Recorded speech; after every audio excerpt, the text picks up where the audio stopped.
ഇനി നമ്മൾ കൊച്ചിയിൽ നിന്ന് വിഷ്ണു സുരേഷിലേക്കാണ് പോകുന്നത്. Vishnu, very good morning. Ernakulam ജില്ല പൊരിഞ്ഞ പോരാട്ടം നടക്കുന്ന ഒരു ജില്ലയെന്ന നിലയിൽ ഏറെ ശ്രദ്ധേയമാണ്. വശിയേറിയ ആ ഒരു പ്രചാരണത്തിനൊടുവിൽ ഇന്ന് എറണാകുളംകാർ പോളിംഗ് ബൂത്തിലേക്ക് എത്തുകയാണ്. വിഷ്ണു എവിടെയാണുള്ളത്? അവിടെ ക്രമീകരണങ്ങളൊക്കെ പൂർത്തിയായോ? Christina, very good morning. ഞാൻ എറണാകുളം കൊച്ചിൻ കോർപ്പറേഷനിലെ 44-ാം വാർഡിലെ 2-ാം ബൂത്തിലാണുള്ളത്. ഒരു സെലിബ്രിറ്റി ബൂത്ത് കൂടിയാണ്. സാക്ഷാൽ മമ്മൂട്ടി വോട്ട് ചെയ്യാൻ എത്തുന്ന ബൂത്താണ്. അദ്ദേഹം വരുമോ ഇല്ലയോ എന്ന കാര്യത്തിൽ സ്ഥിരീകരണമായിട്ടില്ല. പക്ഷേ ഈ ബൂത്തിലേക്കാണ് മമ്മൂട്ടി എത്തുക. എറണാകുളം ജില്ലയിൽ കഴിഞ്ഞ ഒരു മാസമായി വളരെ വാശിയേറിയ ഒരു പ്രചരണം, അതിന് ഏറ്റവും ഒടുവിൽ കൊട്ടിക്കലാശം. അതിനുശേഷം ഇന്ന് എറണാകുളം പോളിംഗ് ബൂത്തിലേക്ക് എത്തുകയാണ്. 2220 വാർഡുകളിലായി 7374 സ്ഥാനാർത്ഥികളാണ് മത്സരത്തിക്കാൻ ഉള്ളത്. ജില്ലയിൽ 111 തദ്ദേശ സ്ഥാപനങ്ങൾ ആയിട്ടാണ് തെരഞ്ഞെടുപ്പ് നടക്കുന്നത്. അത് ഒരുപക്ഷെ എറണാകുളത്തെ സംബന്ധിച്ച് ഏറ്റവും കൂടുതൽ ശക്തമായ തെരഞ്ഞെടുപ്പ് നടക്കുന്നത് കൊച്ചിൻ കോർപ്പറേഷനിൽ തന്നെയായിരിക്കും, ഒരു തർക്കവുമില്ല. സംസ്ഥാനത്ത് തന്നെ ഒരു പ്രധാനപ്പെട്ട തദ്ദേശ സ്ഥാപനമാണ് എറണാകുളത്തെ കൊച്ചിൻ കോർപ്പറേഷൻ. അവിടെ ഭരണം നിലനിർത്താൻ ഇടതുമുന്നണിയും അതോടൊപ്പം തിരിച്ചുപിടിക്കാൻ UDFും വളരെ ശക്തമായ പോരാട്ടം നടത്തിയിട്ടുണ്ട്. അത് ആർക്ക് അനുകൂലമാകുമെന്നൊക്കെ അറിയാൻ പറ്റും. കഴിഞ്ഞ തവണ 75% എറണാകുളത്തെ പോളിംഗ് ശതമാനം. ഇത്തവണ അതൊരു 78-ലേക്കോ അല്ലെങ്കിൽ അതിൽ കൂടുമോ കുറയോ എന്നുള്ളതും ഒരു പ്രധാനപ്പെട്ട കാര്യമാണ്. മറ്റൊന്ന്, എറണാകുളത്തെ സംബന്ധിച്ച് ഈ നഗരസഭകൾ, മുനിസിപ്പാലിറ്റികളുടെ പോരാട്ടമാണ്. 13 മുനിസിപ്പാലിറ്റികളാണ് എറണാകുളത്ത് ആകെ ഉള്ളത്. ആ മുനിസിപ്പാലിറ്റികൾ പൊതുവെ കഴിഞ്ഞ തവണയൊക്കെ UDFിന് അനുകൂലമായിരുന്നു ഭൂരിപക്ഷം മുനിസിപ്പാലിറ്റികളും. ഇത്തവണ അതിലൊരു മാറ്റമുണ്ടാകുമോ എന്നുള്ളതും ഏറെ ശ്രദ്ധേയമാണ്. 82 ഗ്രാമപഞ്ചായത്തുകളുണ്ട്, 14 ബ്ലോക്ക് പഞ്ചായത്തുകളുണ്ട്, ജില്ലാ പഞ്ചായത്തിൽ 28 ഡിവിഷൻ. അങ്ങനെ വാശിയേറിയ പോരാട്ടമാണ് എല്ലായിടത്തേക്കും നടക്കുന്നത്. അത് ഒരു രാഷ്ട്രീയ പോരാട്ടം എന്ന് തന്നെ. സാധാരണഗതിയിൽ തദ്ദേശ തെരഞ്ഞെടുപ്പ് പൊതുവെ വ്യക്തി കേന്ദ്രീകൃതമായ പോരാട്ടങ്ങളൊക്കെ എന്ന് ഒരു വശത്ത് പറയുമെങ്കിൽ എറണാകുളത്ത് രാഷ്ട്രീയ പോരാട്ടം തന്നെ നടക്കുകയാണ്. ഒപ്പം എറണാകുളത്തെ വ്യത്യസ്തമാക്കുന്നത്, മറ്റു ജില്ലകളിൽ നിന്ന് വ്യത്യസ്തമാക്കുന്നത് 2020യുടെ ഒരു സാന്നിധ്യമാണ്. 4 പഞ്ചായത്തുകളിലാണ് കഴിഞ്ഞ തവണ 2020 ഭരണം പിടിച്ചത്. ഒരു സ്വകാര്യ സംവിധാനമായി എത്തിയവർ എറണാകുളത്തെ തദ്ദേശ സ്ഥാപനങ്ങളുടെ ഭരണം പിടിക്കുന്നു. ഇത്തവണ അവർ കൊച്ചിൻ കോർപ്പറേഷനിലേക്ക് കടന്നു വന്നിരിക്കുന്നു. കൊച്ചിൻ കോർപ്പറേഷനിൽ 2020 സാന്നിധ്യം അറിയിക്കുമോ, അല്ലെങ്കിൽ അവരുടെ വരവ് അത് ഏത് മുന്നണിക്കാണ് തിരിച്ചടിയാകുക എന്നുള്ളതും ഏറ്റവും പ്രധാനപ്പെട്ട കാര്യം. NDA വലിയ പ്രതീക്ഷ വെക്കുന്നൊരു ജില്ല കൂടിയാണ് എറണാകുളം ജില്ല. അതിൽ ഏറ്റവും പ്രധാനപ്പെട്ടത് തൃപ്പൂണിത്തുറ നഗരസഭയാണ്. തൃപ്പൂണിത്തുറ നഗരസഭയിലെ പ്രധാനപ്പെട്ട പ്രതിപക്ഷമാണ് NDA. 17 സീറ്റുകൾ നിലവിലുണ്ട്.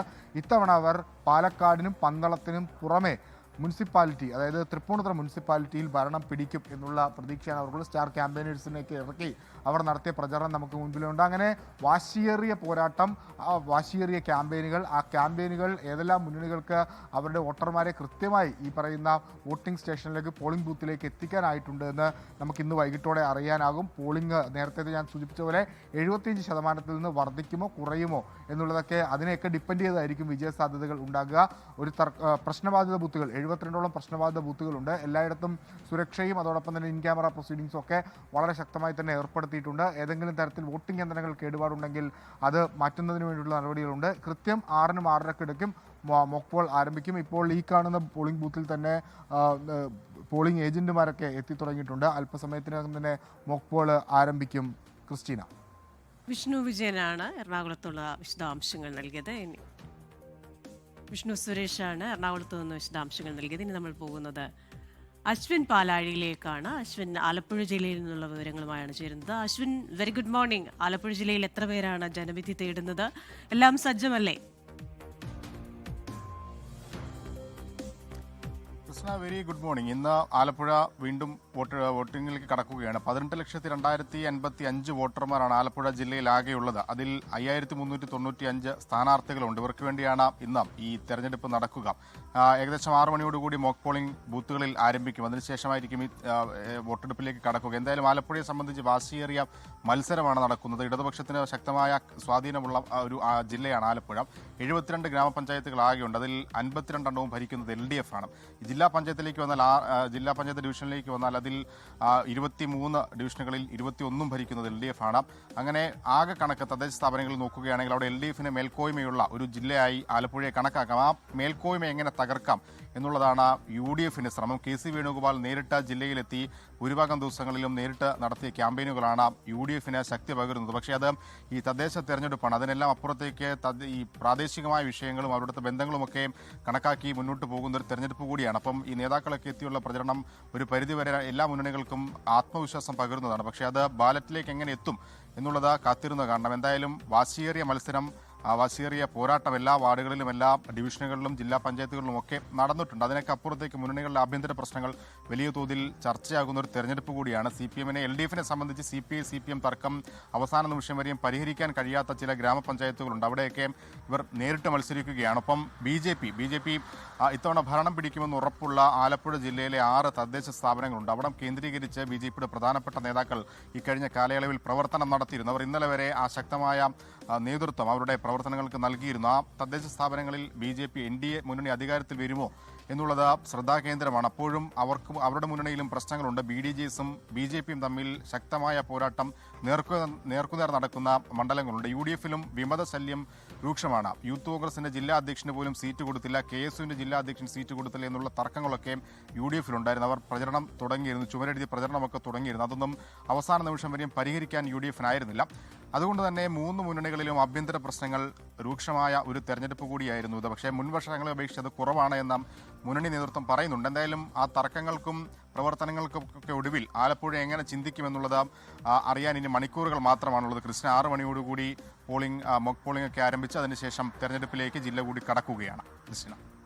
ശരി, അശ്വിൻ പാലാഴിയാണ് ആലപ്പുഴയിൽ നിന്ന് വിവരങ്ങളുമായി ചേർന്ന്. ഇനി നമ്മൾ പോകുന്നത് ഇടുക്കിയിലേക്കാണ്. അവിടെ രാഹുൽ വിജയനുണ്ട്.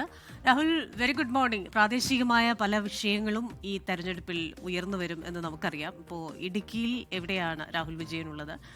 ഇടുക്കിയിലെ ഒരുക്കങ്ങളൊക്കെ പൂർണ്ണമായോ? ഇപ്പോൾ മോക്ക് പോളിംഗിനോട് കുറേ നമ്മൾ അടുത്തിരിക്കുകയാണല്ലോ. 6 മണിയാകുമ്പോൾ മോക്ക് പോളിംഗ് ആരംഭിക്കുമല്ലോ. കൃഷ്ണ, തീർച്ചയായിട്ടും എല്ലാ തരത്തിലുള്ള ഒരുക്കങ്ങളും പൂർത്തിയായിട്ടുണ്ട്. നമ്മൾ നിൽക്കുന്നത് കട്ടപ്പന നഗരസഭയിലെ കല്ലുകുന്ന് വാർഡിലുള്ള ബൂത്തിലാണ്. ഇവിടെ മോക്ക് പോളിംഗിന് വേണ്ടിയിട്ടുള്ള എല്ലാ സജ്ജീകരണങ്ങളും ഒരുക്കിയിട്ടുണ്ട്. 7 മണിയോടുകൂടി പോളിംഗ് തുടങ്ങുകയും ചെയ്യും. 6 മണിക്ക് രാഷ്ട്രീയ പ്രതിനിധികളുടെ മോക്ക് പോളിംഗ് ഉണ്ടായിരിക്കും എന്നുള്ളതാണ് അറിയിക്കുകയും ചെയ്തിട്ടുള്ളത്. ഇടുക്കിയെ സംബന്ധിച്ചിടത്തോളം വലിയ ആവേശം നിറഞ്ഞ പ്രചരണ കാലയളവാണ് കടന്നുപോയിട്ടുള്ളത്. വിവിധ വിഷയങ്ങൾ, അതിലേറ്റവും പ്രധാനമായി എടുത്തു പറയേണ്ടത് ഭൂവിഷയങ്ങൾ പ്രധാന ചർച്ചാ വിഷയമാക്കിക്കൊണ്ടാണ് തെരഞ്ഞെടുപ്പിന്റെ പ്രചരണത്തിന് 3 മുന്നണികളും രംഗത്തുണ്ടായിരുന്നത്. LDF-ഉം UDF-ഉം NDA-യും ശക്തമായ പ്രചരണം തന്നെ കാഴ്ചവെക്കുകയും ചെയ്തു. നിലവിൽ LDF-ന് മേൽക്കൈയുള്ള ഒരു ജില്ലയാണ് ഇടുക്കി. ജില്ലാ പഞ്ചായത്തിലും അതുപോലെ തന്നെ ബ്ലോക്ക് പഞ്ചായത്തിലും മറ്റ് പഞ്ചായത്തുകളിലുമൊക്കെ LDF-നാണ് മുൻകൈയുള്ളത്. പക്ഷേ അതിന് മുൻപ് കഴിഞ്ഞ തെരഞ്ഞെടുപ്പിന് മുൻപ് UDF-ന് ഒരു മേൽക്കൈ പൊതുവെ ഉണ്ടായിരുന്ന ഒരു ജില്ല കൂടിയായിരുന്നു ഇടുക്കി. പക്ഷേ കേരള കോൺഗ്രസിന്റെ ഒരു വിട്ടുപോക്ക്, M-ന്റെ ഒരു വിട്ടുപോക്ക് UDF-ന് വലിയ തരത്തിലൊരു കുറവ് അല്ലെങ്കിൽ സീറ്റിനത്തിൽ ഒരു കുറവ് ഉണ്ടാക്കിയിട്ടുണ്ട്.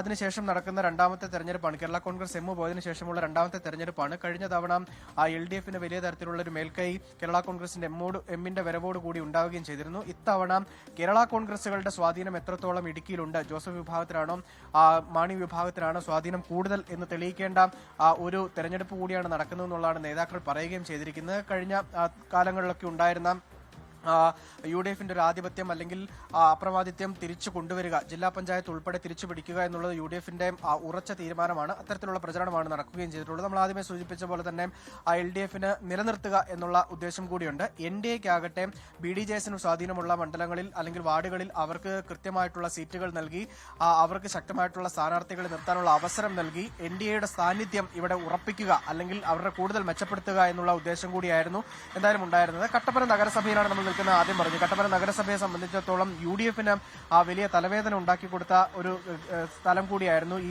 സ്ഥാനാർത്ഥി നിർണയ ഘട്ടത്തിലൊക്കെ.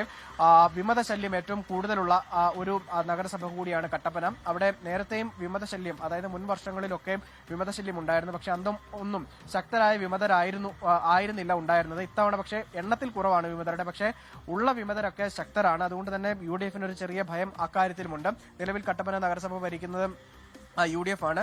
അത് 2015 ഈ നഗരസഭ തുടങ്ങിയപ്പോൾ മുതൽ 2020-ലും ഉൾപ്പെടെ UDF തന്നെയാണ് തുടർന്നു പോരുന്നത്. ഇത്തവണ അത് കൈവിട്ടു പോകുമോ എന്നുള്ള ഭയം സ്വാഭാവികമായിട്ടും അവർക്കുണ്ട്.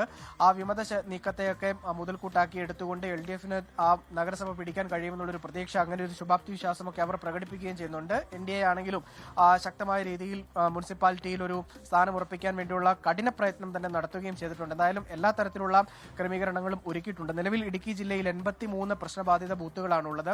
ആ പോലീസിന്റെ വലിയ വിന്യാസം തന്നെ എല്ലാ ബൂത്തുകളിലുമുണ്ട്. ആശങ്കപ്പെടേണ്ട യാതൊരു സാഹചര്യവും ഒരു ബൂത്തുകളിലും ഇല്ല എന്ന് ജില്ലാ വരണാധികാരി കൂട്ടിയായിട്ടുള്ള ജില്ലാ കളക്ടർ പറയുകയും ചെയ്തിട്ടുണ്ട്. അതുപോലെ സംസ്ഥാനത്തെ ഏക ഗോത്രവർഗ പഞ്ചായത്തായ ഇടമലക്കുടിയിലും തെരഞ്ഞെടുപ്പ് നടക്കുകയാണ്. ഈ കൂട്ടത്തിൽ തന്നെ നടക്കുന്ന കാര്യം അറിയാവുന്നതാണ്. അവിടെയും എല്ലാ തരത്തിലുള്ള ക്രമീകരണങ്ങളും ഒരുക്കിയിട്ടുണ്ട്. ജില്ലാ കളക്ടർ കഴിഞ്ഞ ദിവസം നേരിട്ട് ആ ഇടമലക്കുടി സന്ദർശിച്ച് അവിടെയുള്ള ഒരുക്കങ്ങളൊക്കെ പരിശോധിക്കുകയും ചെയ്തിട്ടുണ്ട്. യാതൊരു വിധത്തിലും തെരഞ്ഞെടുപ്പിന് പോളിംഗിന് തടസ്സമുണ്ടാകാത്ത വിധത്തിലുള്ള ക്രമീകരണങ്ങളാണ് ഇടുക്കി ജില്ലയിൽ ഒട്ടാകെ ഒരുക്കിയിട്ടുള്ളത്. ക്രിസ്റ്റീന. ശരി, ഇടുക്കി ജില്ലയിലെ വിവരങ്ങളുമായി ചേർന്നത് രാഹുൽ വിജയനാണ്. ഇനി പത്തനംതിട്ടയിൽ നിന്ന് ഷിജോ കുര്യനുണ്ട്. Shijo, very good morning. 24-ൽ ജോയിൻ ചെയ്തതിന് ശേഷമുള്ള ആദ്യ റിപ്പോർട്ടിംഗ് ആണ്. അപ്പോൾ എല്ലാ ആശംസകളും 24-ന്റെ കുടുംബത്തിലേക്ക് സ്വാഗതം. ഈ ഒരു വാർത്താ യാത്രയിൽ ഏറ്റവും മികച്ച വാർത്തകൾ തന്നെ കൊണ്ടുവരാൻ ഷിജോയ്ക്കാകട്ടെ. ഇനി പത്തനംതിട്ടയിൽ നിന്നുള്ള തെരഞ്ഞെടുപ്പ് വിവരങ്ങൾ പറയും.